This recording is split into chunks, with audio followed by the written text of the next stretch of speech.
Hello and welcome to Chabot News for October 17th, 2024. My name is India Richardson, and today we'll be covering Chabot College's new library, a pumpkin competition, and the Spirit Halloween store announcing they will be opening 10 Spirit Christmas stores later this fall. In entertainment news, Cole Wagner will tell you about Eminem becoming a grandpa and the hundreds of thousands of people that are gathering in Texas for the Austin Music Festival. And finally, in sports news, Joshua Hernandez has the latest updates on LeBron and his son. Also, the latest on the firing of the head coach of the New York Jets. All that and more coming up in today's edition of Chabot News.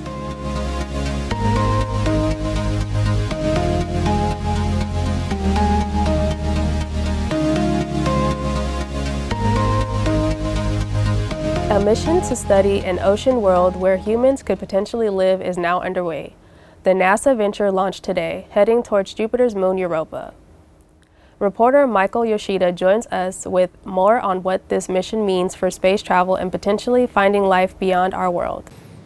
The long-anticipated launch, originally scheduled for last Thursday, was delayed because of Hurricane Milton, but after getting checked out and cleared by crew, the spacecraft now on its way to study an ice-covered ocean world. Liftoff. NASA's Europa Clipper spacecraft is heading towards its namesake, Jupiter's moon Europa. Launched aboard a SpaceX Falcon Heavy rocket from NASA's Kennedy Space Center in Florida, the spacecraft is NASA's first to be dedicated to studying an ice-covered ocean world in our solar system. Given everything that we've really learned about necessary conditions for life, Clipper is going to tell us if Europa has all of these ingredients for life. Clipper will look at the ocean beneath Europa's thick ice shell. The moon's ocean is estimated to have 2 times as much liquid water as the Earth's oceans. We have 10 science investigations that are designed to examine Europa, this incredible icy ocean moon, from every different perspective and to give us great insights into whether this could be a habitable world. The mission has several big challenges. One, just getting to Jupiter, with the spacecraft traveling some 1.8 billion miles. Once there, the planet's complex gravity fields and powerful radiation have to be dealt with as the Clipper does flybys of the moon. Another challenge is having a solar-powered mission at Jupiter. We had to build these giant solar panels to capture the small amount of sunlight at Jupiter to power the spacecraft. The $5.2 billion mission began in 2013. What we learned with Clipper and the habitability of Europa, this is going to pave the way for the future missions to Europa and elsewhere in our solar system where we can search more directly for life. And on its way to Jupiter, the spacecraft will do flybys of both Earth and Mars using the gravity of each to help it use less fuel and also gain speed on its way to Jupiter, where it's expected to arrive in 2030. In Washington, I'm Michael Yoshida reporting. Thanks, Michael. NASA Europa Clipper spacecraft is heading toward its namesake Jupiter's moon Europa, launched aboard a SpaceX Falcon Heavy rocket from NASA's Kennedy Space Center in Florida. The spacecraft is NASA's first to be dedicated to studying an ice-covered ocean world in our solar system. Clipper will look at the ocean beneath Europa's thick ice shell. The moon's ocean is estimated to have 2 times as much liquid water as the Earth's oceans. The mission has several big challenges. One, just getting to Jupiter, with the spacecraft traveling some 1.8 billion miles. Once there, the planet's complex gravity fields and powerful radiation has to be dealt with as the Clipper does flybys of the moon. The $5.2 billion mission began in 2013. The new library, which is also known as Building 600, has been under construction for quite some time, and it opened its doors on August 16th. Library faculty Pedro Reynoso gave our newspaper and television reporters Sam Valencia and Jasmine Bester a tour of the new library. Jasmine captured footage of the new library. Take it away, Jasmine. The new library has been years in the making. Group 4 Architecture was responsible for co-designing the new library along with HMC Architects. From thoughtful planning and designing, they created artistic renderings to provide projections of how the new library and learning connection is supposed to be before its completion. Construction was provided by Rudolph and Sletton. They implemented designs from a 3D building information model. And now the new library is officially complete. Let's take a closer look. The new library is a 3-story atrium containing study rooms, conference rooms, tons of comfortable seating, and plenty of books to read. The first floor of the new library has a family room, accommodating parents that are pursuing their education and keeping a close eye on their children at the same time. Students who would come in maybe with their little ones with a stroller, and we say, well, we need to create a space that's family friendly. That's why we have a family study room now. Students in need of tutoring can go to the Learning Connection, located on the second floor. Level 3 also has a meditation space. We have a large number of Muslim students who were looking for spaces for prayer during Ramadan, and that's also kind of something that we felt the prior building did not have. In the past, with the older buildings, they're not necessarily designed or originally planned to kind of create these type of spaces that we really need now. The second floor of Building 100 is where the original library is located. Plans for the old library are not certain at the moment, but as of right now, the building still remains. The third floor also has a balcony with outside seating and a view of the Hayward Hills. I'm Jasmine Bester, reporting for Chabot TV. Thanks, Jasmine. Chabot College's Library and Learning Connection building received a 2020 Community College Facility Coalition Professional Design Award of Excellence in the Project in Design category and was also one of 4 HMC design projects that won an award of honor from the American Institute of Architects, Inland, California. October 15th, Chabot College had a ribbon-cutting ceremony to honor the new building, and Saturday, the 19th, Coffee Social will take place. The new library's popularity prompted our reporter, Don Wright, to go around campus and ask students their thoughts on the opening. Don, show us more. I think the new library is really good. It's a pretty good update from the other buildings. And for our club especially, it's a good attraction. I like it. It's just really nice. And they have a lot more resources now. I really like the new building. It's much more spacious than the previous library. There's a lot of floors where there's a lot of resources, which I really enjoy, in study spaces. People have their own free time to study, and they could do their work. They could do the things that they need to get done. So it looks really nice on the inside. I really like it. I like how it's bigger and there's more spaces to study and stuff. And especially more group study ones that are more private. Recommend checking out the third floor. It's the most quiet floor where you have to be silent, but there's a computer lab up there. So if anyone needs a computer to do their homework, it's very useful up there. The environment itself is a pretty big adjustment. I think the old library kind of had some antique and vintageness to it, but this new library, I think because of the modern aspect to it, it creates a different feeling. Thanks, Don. The new Library and Learning Connection intends to be a safe space for students and faculty and will aim for higher educational outcomes. And now we go to Cole Wagner for this week's look at entertainment news. Thanks, India. Eminem has a new name, Grandfather. The rapper announced his daughter, Haley Jade, is expecting her first child. He released the news in a music video for his song Temporary, featuring Skylar Grey. At one point, Haley Jade is seen giving her father a blue shirt that reads Grandpa on the back. The music video showcases a montage of home videos of Haley Jade and Eminem spliced with footage from her recent wedding to husband Evan McClintock. Shortly after the release, she posted on Instagram that the baby is due next year. Haley Jade and McClintock got married in May. This is their first child. One of the biggest music festivals in the country kicks off this weekend. Hundreds of thousands of people are gathering in Texas for the Austin City Limits Music Festival, which began on Friday. The event is spread over 2 weekends with more than 100 performances on 9 stages. Known for its diverse lineup, headliners this year include Chris Stapleton, Blink-182, Norah Jones, Dua Lipa, and Tyler, the Creator. The festival is available to stream live on Hulu. That's it for entertainment news. I'm Cole Wagner. Now back to you, India. Thanks, Cole.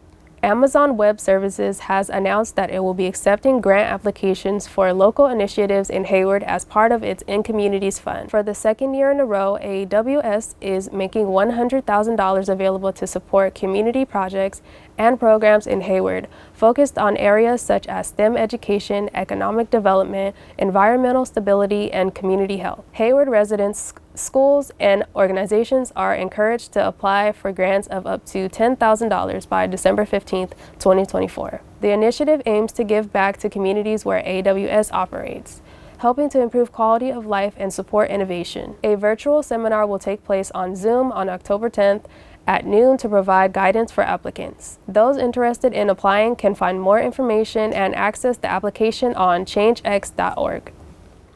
Ballot drop boxes are now open across California as of October 8th, and voters have until November 5th at 8 p.m. to submit their ballots. Registered voters should receive their mail-in ballots by October 7th, but you can also drop them off at local ballot boxes in Castro Valley or Hayward. Early in-person voting starts on October 26th at vote centers, which will be open on Election Day from 7 a.m. to 8 p.m. While the presidential race between Kamala Harris and Donald Trump grabs national attention, there are many important local races to watch as well. To find a ballot drop box near you, visit acvote.alamedacountyca.gov.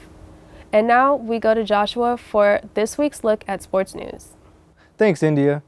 History was made on Sunday, the October 16th preseason game between the LA Lakers and the Phoenix Suns. LeBron James and his son Bronny became the first father-son duo to play together on an NBA team. It was only for about 4 minutes, but fans were delighted. The 20-year-old took the court with the name James Jr. on his jersey. The younger James was selected by Los Angeles 55th overall back in June and the 2024 NBA Draft. The New York Jets are parting ways with head coach Robert Saleh. Team's officials announced Saleh's firing Tuesday following this weekend's loss to the Minnesota Vikings. Saleh had an overall record of 20 wins and 36 losses in the regular season. He never took the Jets to the playoffs during his 3+ season with the organization. Defensive coordinator Jeff Ulbrich will reportedly succeed Saleh as interim head coach. The Jets' next game is hosting on Buffalo Bills on Monday Night Football. That's it for sports news. I'm Joshua Hernandez. Now back to you, India. Thanks, Joshua. The Bay Area is normally not a place known for heat waves, but recently in the beginning of October, that has not been the case. Temperatures topped triple digits all over the Bay in places like San Jose, Union City, and as far down as Monterey. These temperatures were said to be the effects from a low pressure pattern that had developed in the upper part of the atmosphere in the Alaskan Gulf, which made attending outside events like football games during this time extremely unenjoyable. Fortunately, the Bay Area received welcomed relief in the form of cooler temperatures ranging from the low 70s to the low 80s throughout the Bay Area. Even though temperatures have been really hot lately, hopefully the heat waves are a thing of the past. Let's just wait and see. Recently, BART passenger numbers were at an all-time low since 2020. This being after the COVID pandemic stuck and scared civilization from going out and taking a ride on the most convenient transportation tool the Bay has to offer. Ridership dropped 30% during that time. However, when the Oakland Athletics hosted their last game with the annual Dreamforce Conference being held in San Francisco was commencing, things changed. Riders' numbers went up 43% of pre-pandemic ridership, but they had rose 7% since September.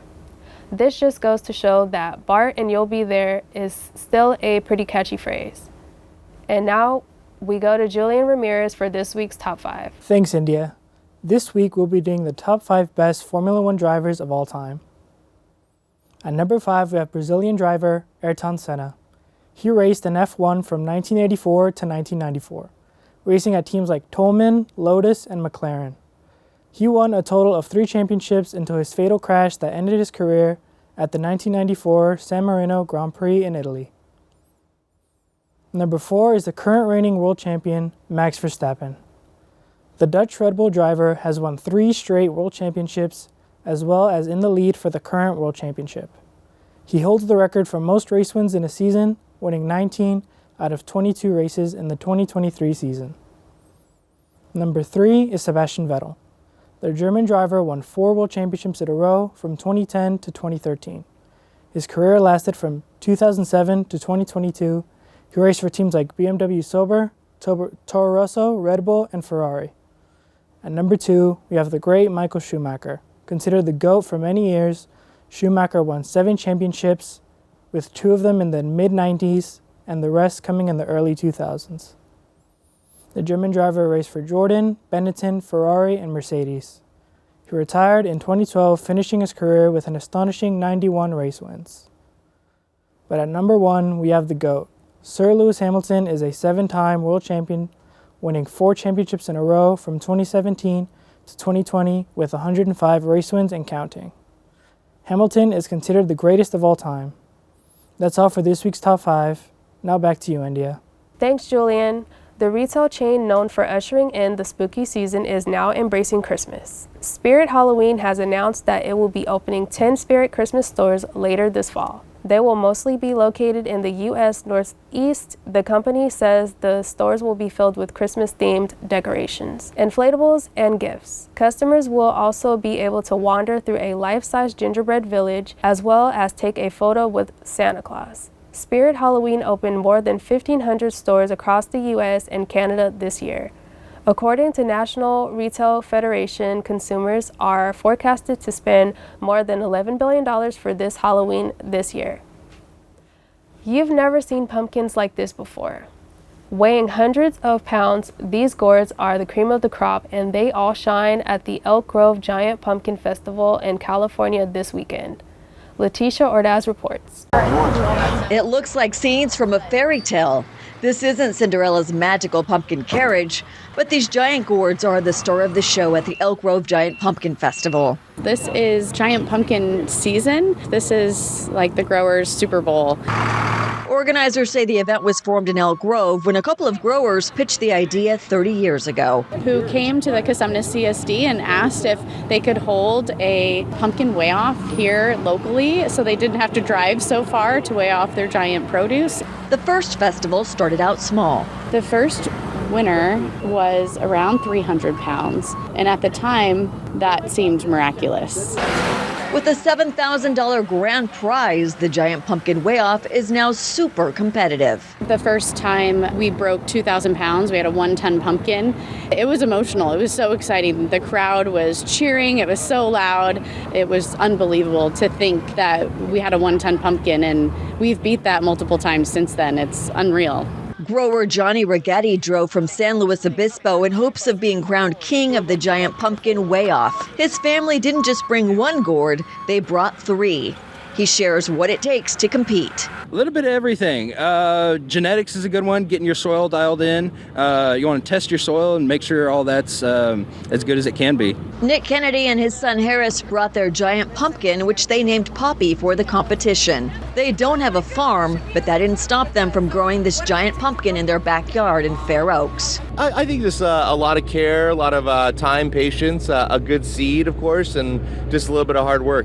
Gary Miller came from Napa with his gourd. He says some growers are now using the science of cannabis growing to give their pumpkin that extra edge. What makes the marijuana plant grow big and tall and fast is same things we use now for giant pumpkins.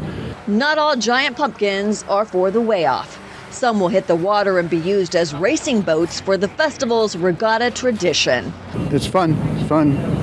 Thanks, Letitia. The winner of this year's weigh-off was Ruben Frias with his massive 1,067-pound pumpkin. That's all for Chabot News this week. Thanks to all the students and staff in the Mass Communications Department here at Chabot College for making this production possible. You can watch us anytime online at youtube.com/ChabotTV. Stay tuned to KCTH Channel 27 on Comcast for more Chabot TV. Watch Chabot TV on Fire TV, Roku, and Fire TV Plus using the Cablecast ScreenWeave app. Tune in on Comcast channels 27 and 28 or channel 99 on AT&T UVerse for convenient viewing. Your entertainment simplified.